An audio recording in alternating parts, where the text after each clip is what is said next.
Welcome to Concord TV's Coach's Corner. I'm your host, Emily Gallagher. Today we are with Coach of the Year, Kenny Osborne, head women's basketball coach. How you doing, Kenny? Just fine. Thank you very much, Emily.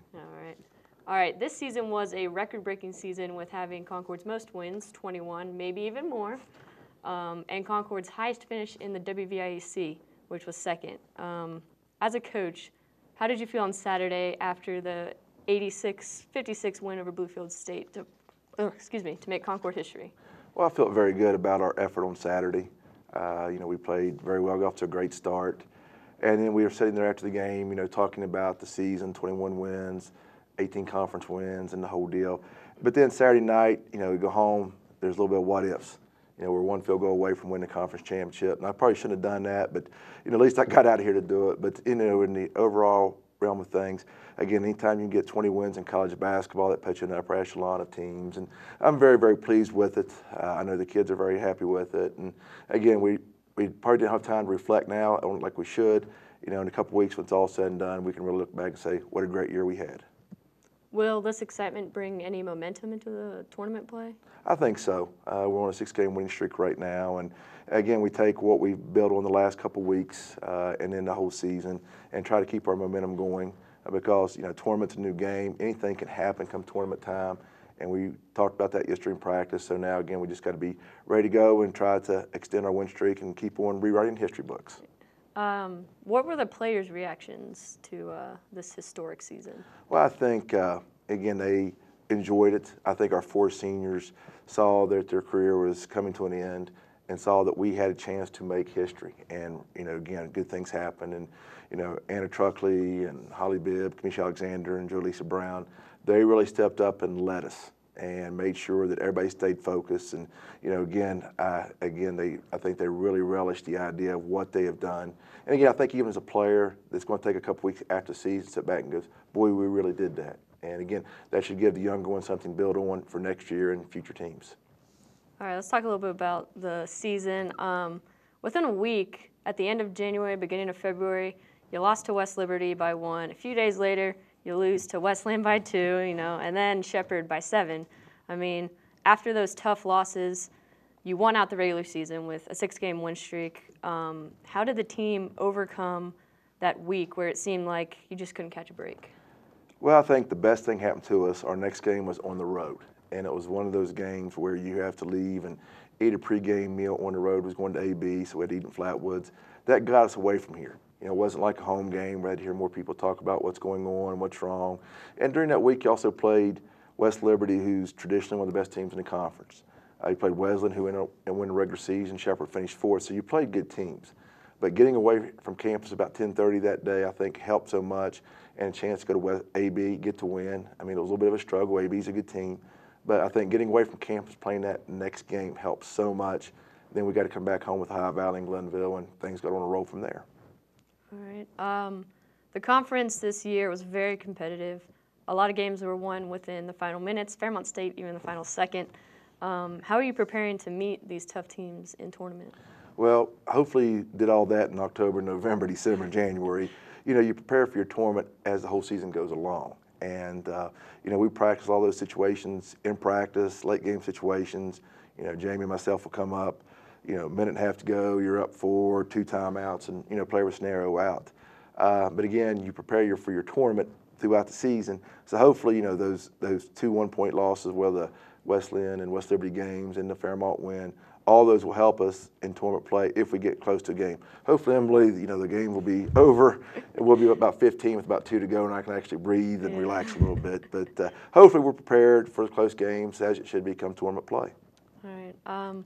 With the team having such success over the season, the community seemed to recognize what great talent your players had. How do you feel about the community's strong support? It was outstanding this year, and I think we had a part to do with it.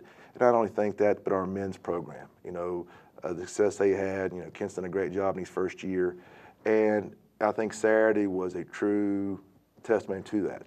I heard him say there's over, had $1,100 at the gate, which is big for basketball, and the concession had $1,500. And I think as both basketball teams played a part in it, but the community outpoured has been great. I also want to mention the band. The band coming to the games has led so much atmosphere to the gym. It gives electric feeling, and you can yell and scream more during timeouts and people can't hear you. But again, it's been a great basketball season. And when I was at Glenville with the men coming down here, this was the toughest place to play. And hopefully what we've done and what the men have done, we can get back to that where people say, gosh, we got to go to Concord tonight. We'll have to play the greatest game of our life to even have a chance. So, but again, the sport's been great, and I hope it continues on through the tournament and into next year. All right. Let's talk about some of your players. Senior, Jaleesa Brown, she's had a very exceptionally well season with several double-doubles. Right. Also, WEVAC Player of the Week honors and first team All-Conference. When she's on the court, what does she bring? What kind of tempo does she bring to the players around her? Well, Jaleesa, being a post player, she's not a traditional post player. A lot of people think of post players, you got to wait for them to get down the floor, get set, then you bring the ball to them. She helps us break the press. Glenville's a pressing team. When Glenville played in November, heck, she's taller than anybody else. We let her bring the ball to the floor.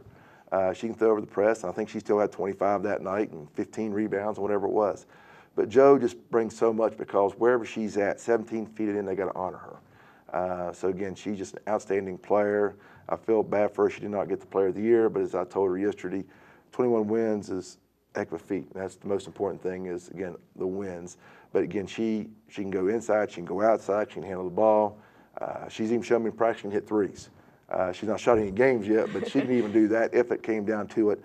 But again, she's just a dynamic player, and again, we can play fast, we can play slow, whatever we need to play, we got with Jaleesa. Kamisha Alexander, another senior, she gets very emotional during the games. For example, after like her or one of her teammates makes like a clutch play, she gets very enthusiastic, very pumped up. As a senior, what is her role on the court or even in the locker room when the team isn't playing to their potential? Well, I think on the court, they got to guard her. And so so now teams is tougher to double on Jaleesa in the post. Now people have got to get out and guard her on the perimeter. And that's her basketball part. She's always got that smile on her face. She's always happy-go-lucky. And, again, I always get a kick out of her. She carries that backpack or like a junior high kid would. She comes bebopping in, again, with the smile on her face. So she brings that lucky-go-happy attitude to our team. And, again, she has fun playing the game. And that's what it's supposed to be. It's still supposed to be a game. But she brings that to our team, plus the emotional part. Usually when she's down, we're down. When she's up, we're up. So, again, when she's up, she brings a lot of life to our program. All right. Senior Anna Truckley and sophomores Andrea Bertrand and Amanda Smith, they became starters this year. How have they improved since last year, and what does each of them bring to the team? Well, I think with Truckley is that she's got a great understanding of the game, and the thing I like to mention about her, she's paid her dues. She continued to work on her game. She's improved her shooting, and they leave her to go trap Jaleesa. She's knocked down the jump shots. She gets steals for us. She's just done all the dirty work nobody wants to do. And I think that's a compliment to her. Amanda Smith, Amanda Smith is as talented as anybody we got offensively. She's figured out what she's supposed to do on both ends of the floor is what helped her get in the starting lineup. And Bertrand was probably good enough to start as a freshman, but she played behind a senior. And she just kind of, again, won the job because, again, she had the most experience coming in.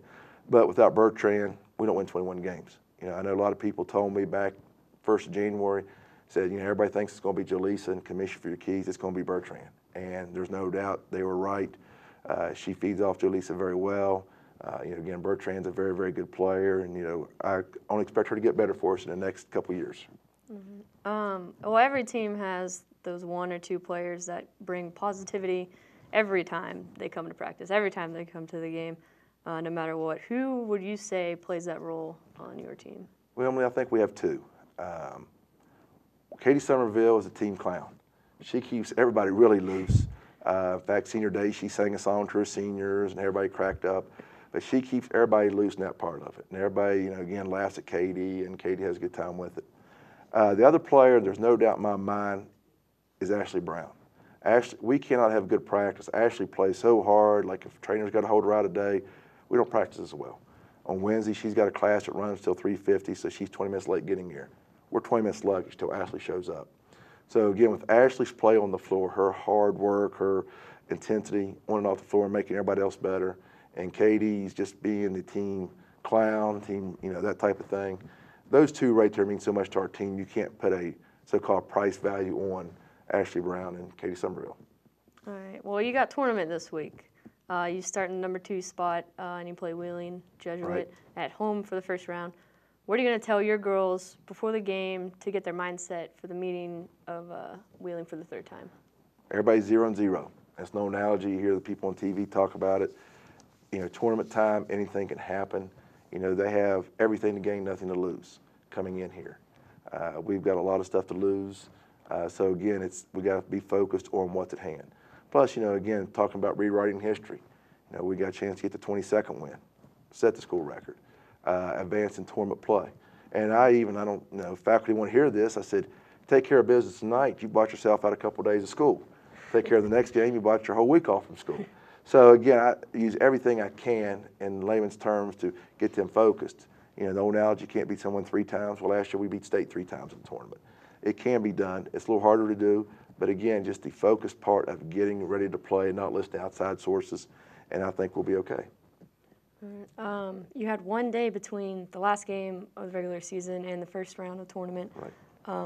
How do you use the final game on Saturday against Bluefield and Sunday's practice to prepare your team for Monday against Wheeling? Well, with senior day, and senior days are very emotional, but with the intensity level we had starting out, you got to start out with that in your tournament, so we want to carry that over.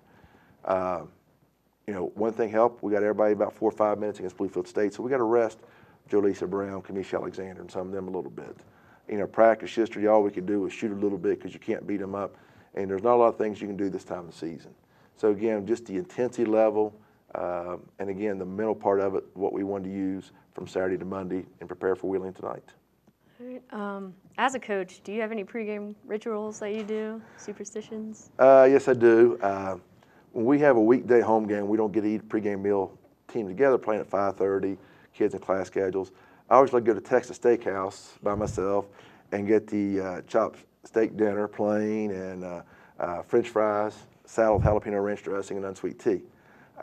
If it's a team meal at Bob Evans, sometimes I would get the sausage and cheese omelet, bacon well done, home fries, the whole deal. So I eat the same thing every time. I leave the house 2 hours before game time. When I get out here, first thing I do is I hang my coat on the middle hook of my office. Drink a bottle of water. So yeah, I have some pregame ritual superstitions that I use a lot. So, but again, I don't know if it helps with wins, but it makes me feel better that I do. So. All right. Well, you know, some would say you're very passionate during the game, but I mean, you're always pushing players to do their best. Do you think that you ever scare some of your players when you yell at them, even though you're wanting them to do their best? Well, that's a good question, and hopefully I yell at them the same in September, October as I do in November, December, January, and February. So hopefully come game time, they're used to it. You know, they've heard me go off the deep end, yell, scream, maybe throw a 4-letter word in there on occasion. But I just think if you do it the same way every time, they're going to be accustomed to it. Mm-hmm. And I think the older they get, they know when I'm actually meaning something or I'm just venting to be venting. So I think as they get older, they figure me out, and it makes it a lot easier. But it may scare them in September, but September doesn't mean a lot as February does. Yeah. Are you ready for Wheeling? I'm ready, but I can't play. I'm out of eligibility. I'm about 50 pounds too heavy. But I'm ready. I think they'll be ready. I'll be very disappointed if they don't come in really ready with an intense effort. All right. Well, you want to say anything about the season? Well, again, I just thank all the community people, all the campus people for their support. Again, the band coming to the games, the student support, getting out, hollering, screaming to games. It's one of those years in coaching you dream about and you never want it to end. I know coaches sometimes have coached for 30 years and never had a season like we had this year. So, you know, sometimes I am very selfish. I don't acknowledge like I should. But again, it's one of those years you never forget, and hopefully it'll continue on a couple more weeks. All right. Well, thank you for taking time to talk with me. Congratulations on a fantastic season and Coach of the Year. Yay. All right. Thank you very much, Emily. I've enjoyed it. Well, that's it for this edition of Concord TV's Coach's Corner. Check back when Wes McKinney interviews head coach of the men's basketball team, Kent McBride. Thank you.